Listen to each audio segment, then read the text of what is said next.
All right, Math 272. Today we're going to get into graphical solutions of autonomous equations, one of our last couple sections in our discussion on first order differential equations, right? We're going to go back to some stuff we learned in chapter 4 and look at it under the Diffie-Q lens, right? So back then we learned the sign of the first derivative tells us where a graph of a function is increasing and or decreasing, right? And the sign of the second derivative tells you the concavity of the graph. And we can build on our knowledge of how derivatives determine the shape of a graph to solve differential equations graphically. We're going to see that the ability to discern physical behavior from graphs is a powerful tool in understanding real-world systems.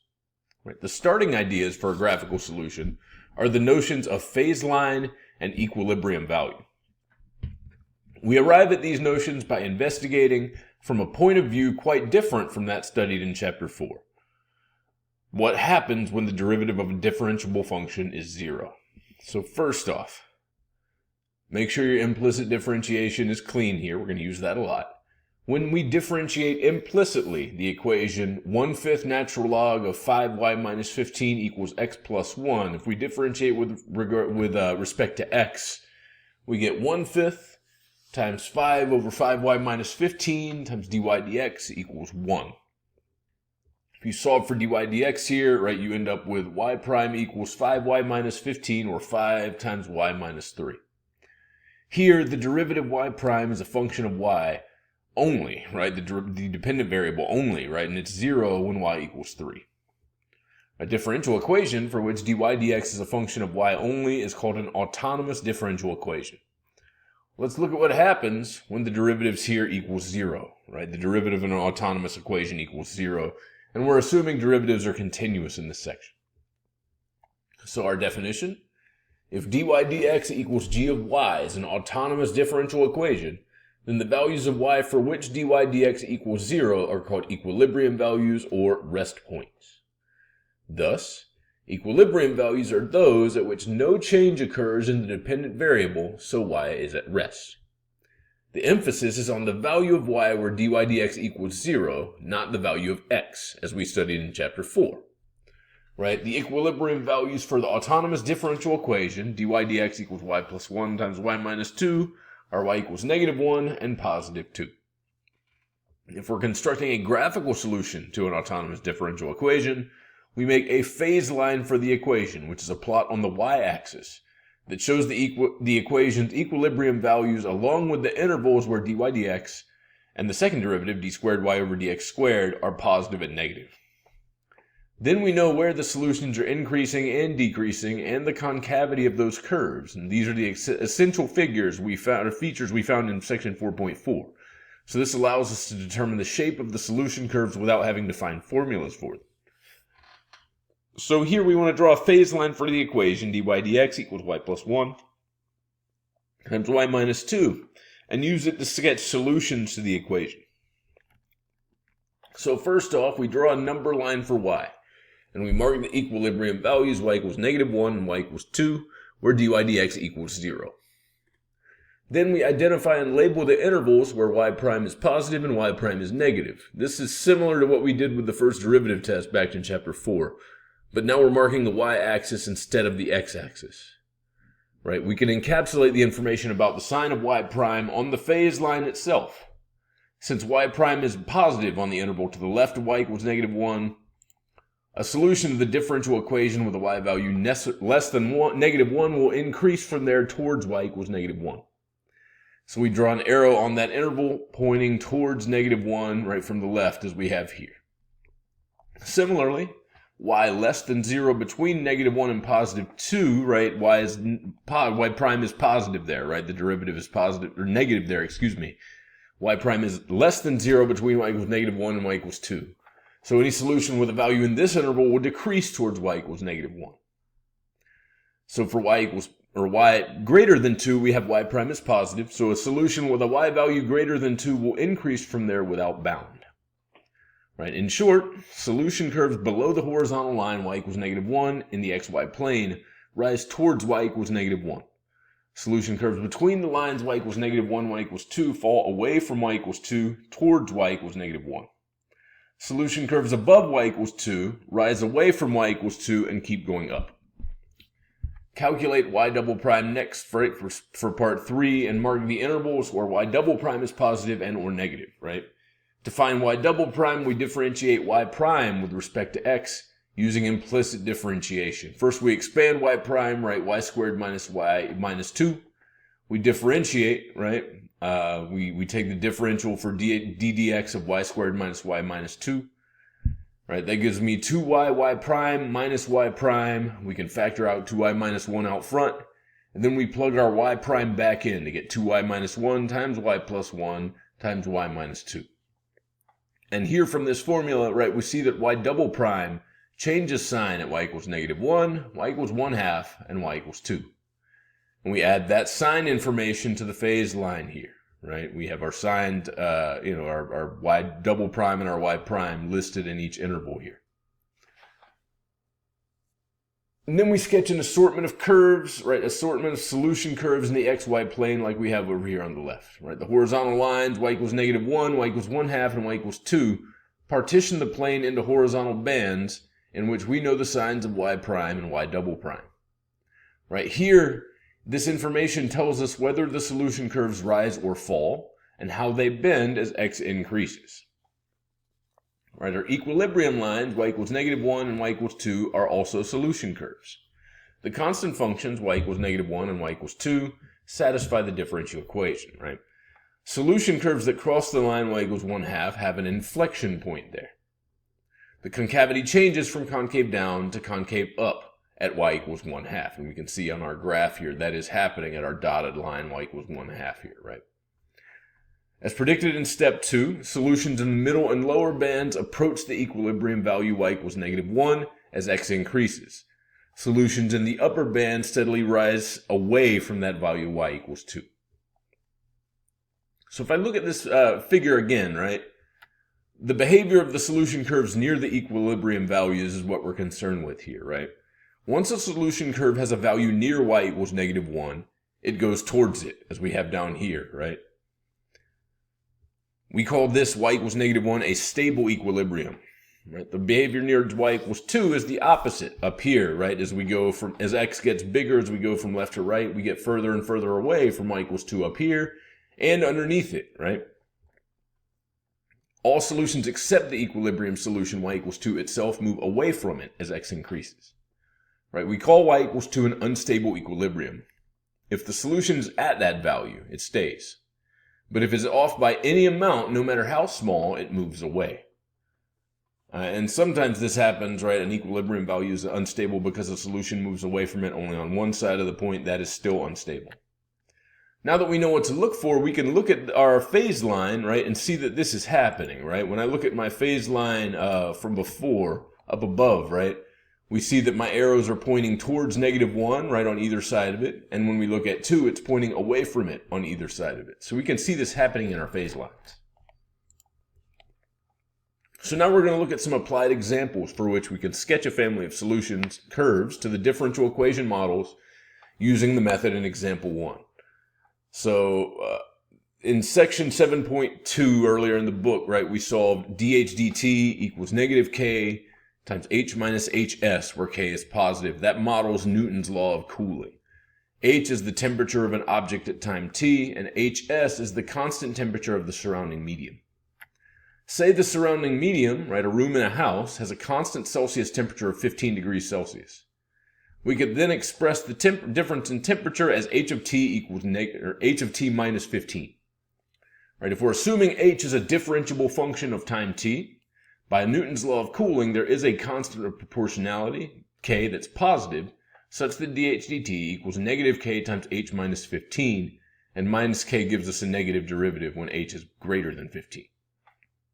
Since dH dt equals 0 at h equals 15, that temperature, 15 degrees Celsius, is an equilibrium value.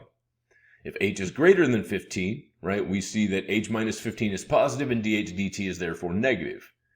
If the object is hotter than the room, then it will get cooler. Similarly, if h is less than 15, then h minus 15 is negative and dH dt is positive. An object cooler than the room will warm up.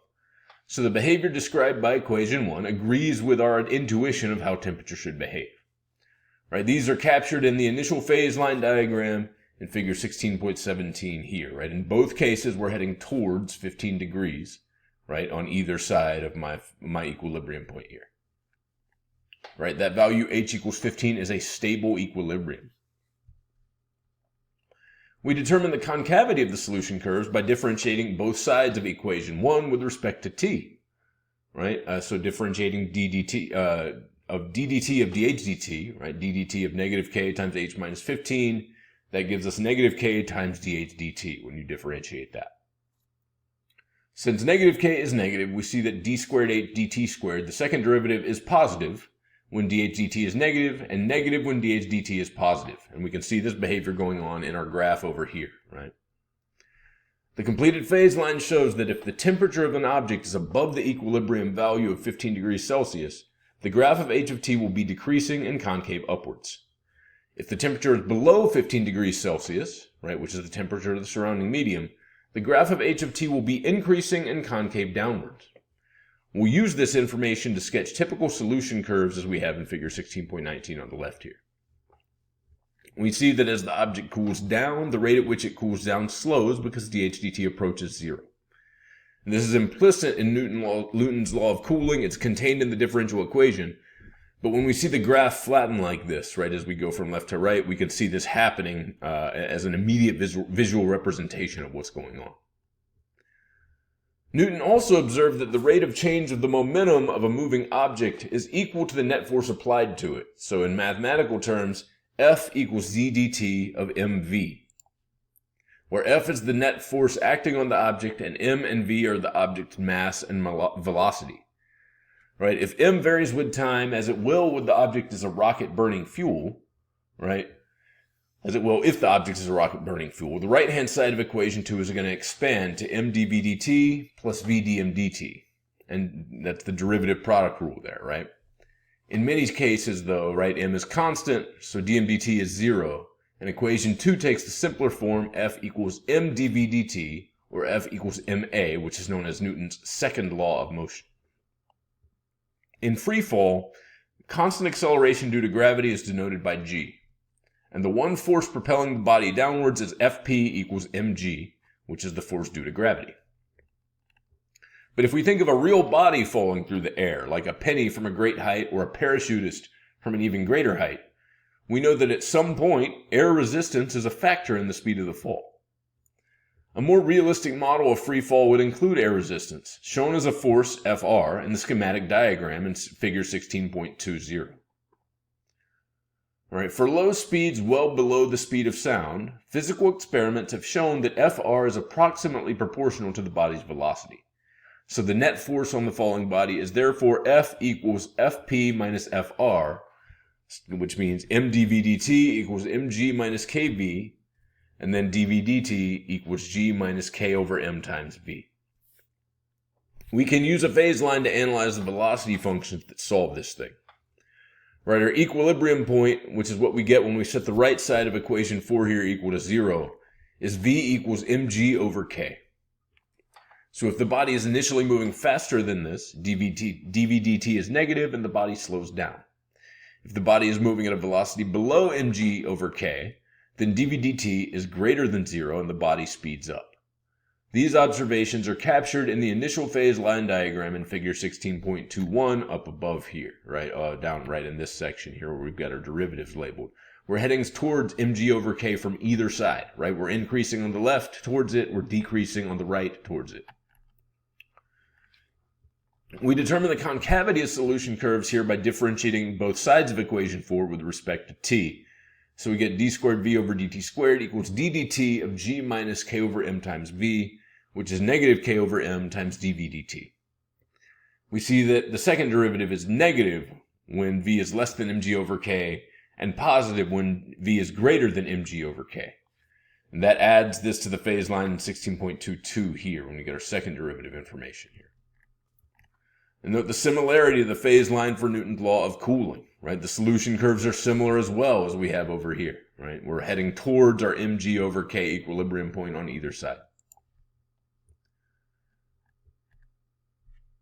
Now, we saw two typical solution curves in both cases, right? We saw the body's velocity tending towards our limiting value, v equals mg over k. Right? This value, a stable equilibrium point, is called the body's terminal velocity.